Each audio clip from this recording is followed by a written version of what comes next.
I just thought I wanted to own in on True Elegance and taking it beyond just the glam and glow, but looking at the personal values, the inner beauty that makes us who we are, the true people that we are, and hearing those stories, sharing those stories on my podcast, and hoping it will inspire girls and women around the world. So That's that, amazing. I have 4 daughters, and so that means a lot to me oh, beautiful. because that's the kind of messages that they need. Those are the kind of messages they need. It's awesome. Beautiful. Wow. We have something in common. I'm from a family of 4 girls. Oh yeah? So Yeah, I have 4 sisters and 2 brothers, and then oh I myself wow. had 4 daughters. So That's yeah, pretty cool. amazing. Lots of women Amazing. surrounding us. Maybe that's what inspired your podcast.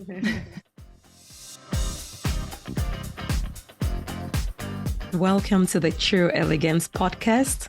I'm your host, Dr. Bumia Kikube, also known as Dr. B. Through solo episodes and guest sessions, we delve into the timeless qualities of style, grace, and sophistication and uncover what makes you truly elegant. So, sit back, relax, and let's get started on this empowering journey of becoming truly elegant. Hello, and welcome to another episode of the True Elegance podcast. I'm your host, Dr. B. And with me today is Kamden, who is an ADHD coach, and she does amazing things working with women to be true to themselves. So welcome, Kamden. Thank you so much for having me. This is wonderful. Beautiful.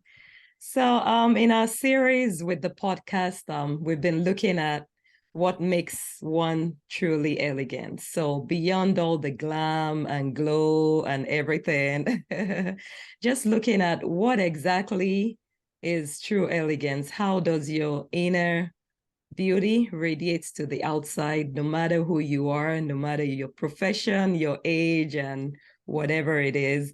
And using this to inspire and mentor girls and women across the world to be true to themselves and celebrate the uniqueness that they carry. So I'll kick it off today by throwing this out to you for you to share with us what is your perspective and what does true elegance mean to you? Thank you. It's a great question. And before we got on the call, I was kind of feeling into my body because, like you mentioned, I'm an ADHD coach. I myself have ADHD, which is a neurodevelopmental disorder, which, just to give a little bit of a background, often leaves us feeling a little bit different, kind of like we're marching to a different beat than the rest of the neurotypical world. And so to directly answer your question from my perspective, I think true elegance is honoring the rhythm that's within you and then allowing your external to be a mirror of that. And I think of maybe the opposite of elegant, what we might think as maybe clumsy or tripping over everything or jarring, things like that. And when I think of being truly elegant with an ADHD brain, as a woman with ADHD, if I'm trying to be something on the outside that doesn't match my inner motion, I'm going to trip, I'm going to fall. Right. And so, true, I think of like sound, honest, real. And so, if we are sound and honest and real about the rhythm and the pace and the dance of who we are inside, then that will show on the outside and we won't trip. We will be much more quote unquote graceful, even if we might be a little bit rough around the edges, even if our dance and our rhythm might be different from the people next to us, it will look natural on us because that's our natural charisma. That's our natural true elegance. Wow, I love it. So moving to the honest and real sound of our rhythm. Thank you for sharing that. And, I knew you were an ADHD coach, but somehow it just didn't occur to me that you yourself have gone through that experience and you're still going through it. If you Yeah. don't mind me asking, how long have you known to be have ADHD. ADHD? Yeah. Only about 3 years. Oh, So wow. I'm 39 and I was diagnosed when I was 36.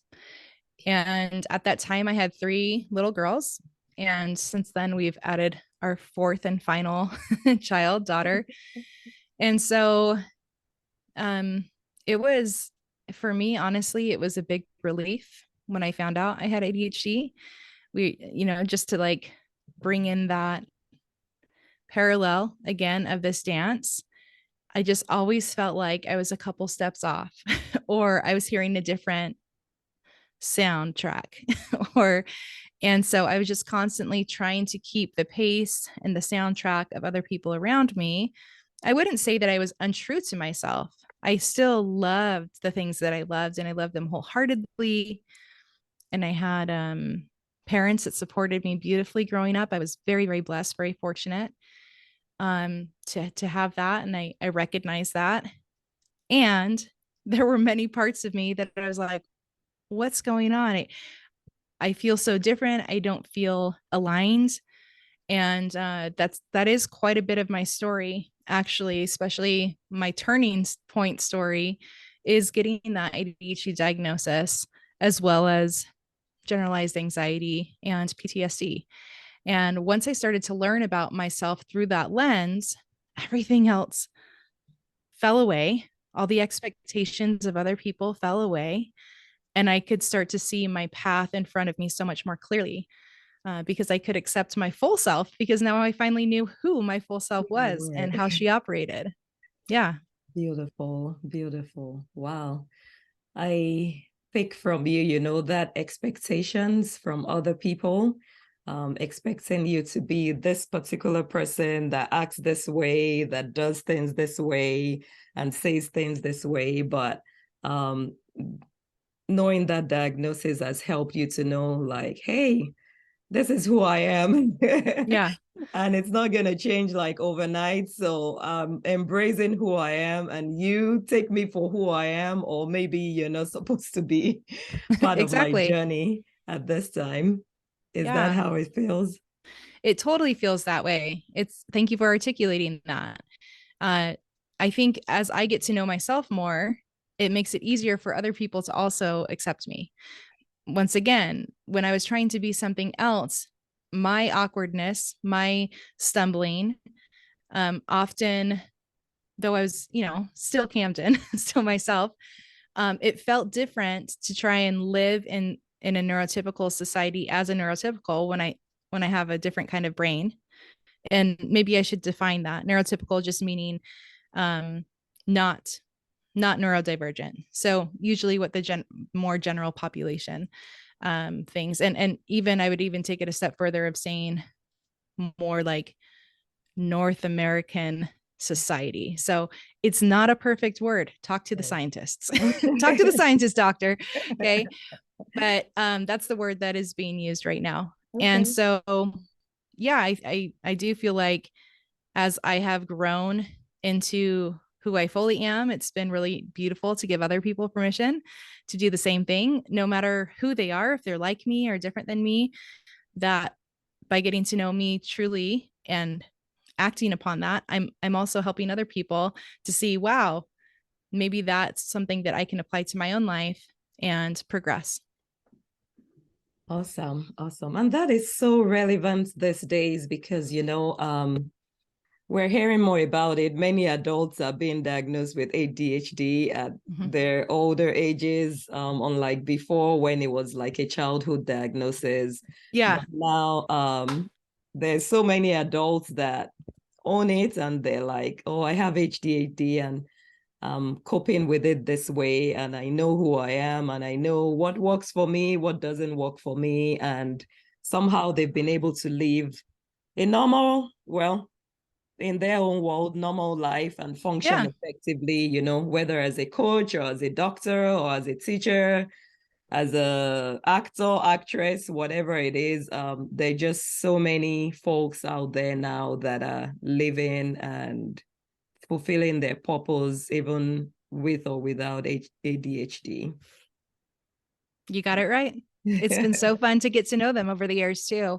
Yeah. Part of, because of my coaching, I get to know lots of people from all different walks of life, and you're exactly right. I second what you say. Beautiful. So with that, how are you working with folks? Who are the type of people you work with in your coaching program? And like how do you get to meet them, or how do they get to meet you? Thank you. We talk on Zoom, just like you and I are right now. Okay. That's how we do our client calls. I support a variety of people. The kind of ADHD coaching that I do mainly, or that I'm trained in, is called causal coaching. And so we get down to the root of the problem. So let's say that maybe you feel like you procrastinate too much, which many ADHDers do. They think, oh, I need a structure, I need a system to help me not procrastinate as much with projects for work, for example, or doing the laundry. And so they come looking for an ADHD coach to kind of put a band-aid on that and say, whew, okay, that project's done, and now I can move on. But what we find is that unless we get down to the root issue, those things are going to continue to surface over and over again. Procrastination doesn't go away just because the project's done, Right. or that week's load of laundry is done. Mm-hmm. So, excuse me, I work with people that want to get down to the root. And for example, that might be actually your understanding of rest. Maybe as a child, you were told, or you picked up different messages saying that if you rested, then you weren't as worthy of a person. And so we can start to uncover these stories and these beliefs that you have in order to help you recognize, oh, I have an ADHD brain. It's really difficult for me to prioritize or to slow down long enough to actually put things on my calendar. And I can support you with that. But if I support you with that first, without getting down to the root cause of actually what you need to do, is start to work on your self-compassion and your understanding of rest. And that way you're not going to be buffering, doing all these different things instead of resting, all the while this project isn't getting done.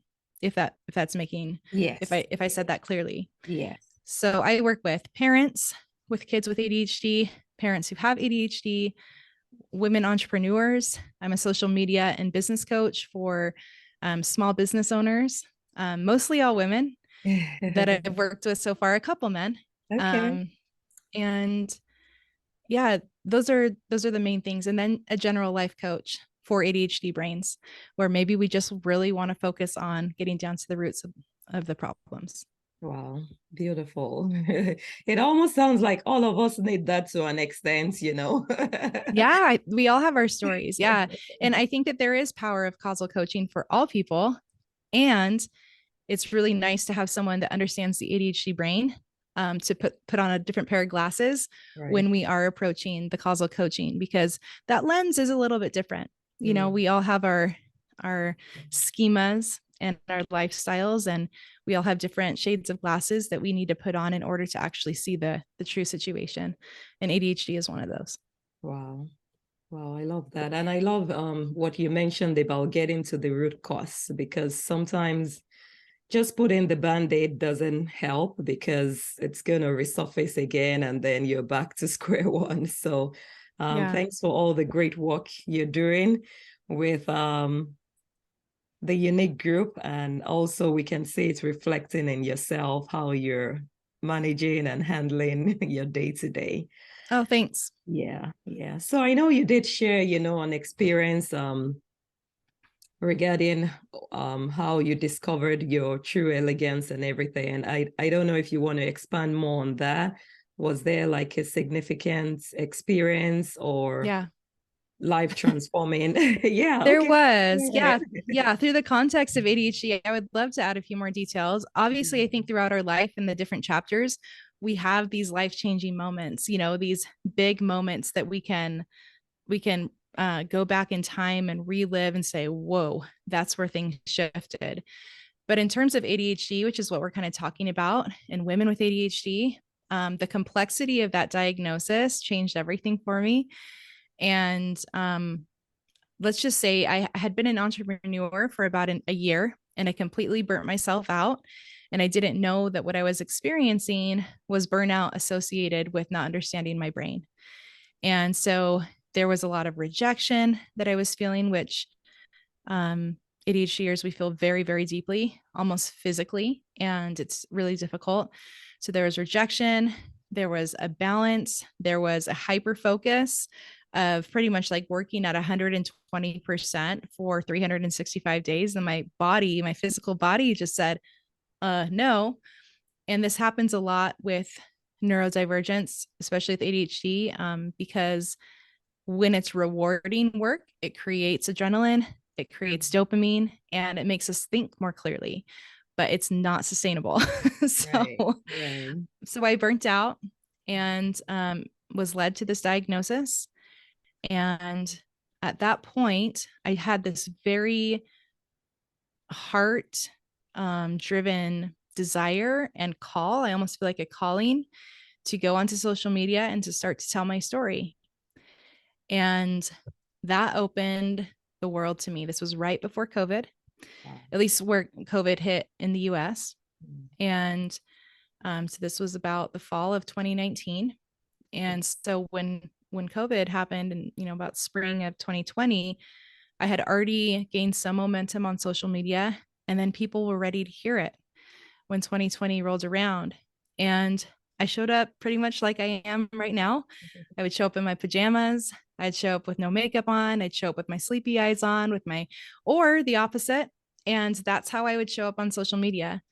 And I think that once again gave people permission in a way to be themselves, even if they didn't have ADHD, that social media, whereas it used to or might be seen as like fake, and not real, because I was able to come to full acceptance of who I was, all of a sudden my confidence started to grow. And so that started to make itself known in a variety of different capacities too, which then led me to ADHD coaching. And how has that journey been? It's been very, I don't want to say that there haven't been ups and downs, because that wouldn't be honest. Mm-hmm. I think it's, how sometimes you're forced into growth and other times you choose the growth? Right.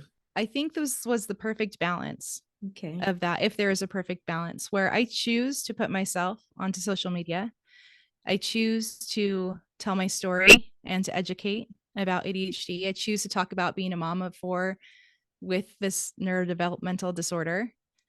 And some of the things that come at me are out of my control. And so it forces me to do a self check and to coach myself and to really figure out what's most important to me in my life. And that process, that give and take, that dance has really helped me grow into more of the person that I hope to become over time. Wow. That is really deep. And, we all are growing into the person we want to become over time. And thank you for sharing, being true and showing up as yourself. And I'm sure it was definitely a blessing to all those people you came across during that time and even up till now with everything you're doing, because we want to see real people. I Yeah. know social media has been painted as being fake, but there's still some trueness and realness We're out on there. there. And that's what we're bringing here today. So thank you so much for sharing that. Could you share with us your top 2 to 3 tips of how to stay true to yourself, finding your true elegance? Yeah, I think we probably hit on it today, but I'm going to say full self-acceptance is probably the top number 1 from my personal experience. Accept yourself fully and wholly. So many times I get clients, or to be honest, I hear from spouses of clients that have been diagnosed. So like their partner has been diagnosed with ADHD, and they come and they tell me, I wish that they would just, you know, like accept themselves with this diagnosis the way that you have. And it impedes growth. But when we fully accept ourselves, when we find out what kind of dance, what kind of rhythm is inside of us, oh, the road is so much smoother. We're not fighting against our body anymore. We're moving forward with it. So number one is full self-acceptance. All the positives, all the talents, all the gifts, as well as all the struggles and challenges. We are all mortal. We are Right. not immortal beings, you know? Right. So the full thing. And then I think the second pairs with that, and that's compassion, Oh. self-compassion, Mm-hmm. and understanding that we are mortal, and understanding with that full self-acceptance, it doesn't mean that we have to feel bad about our mistakes.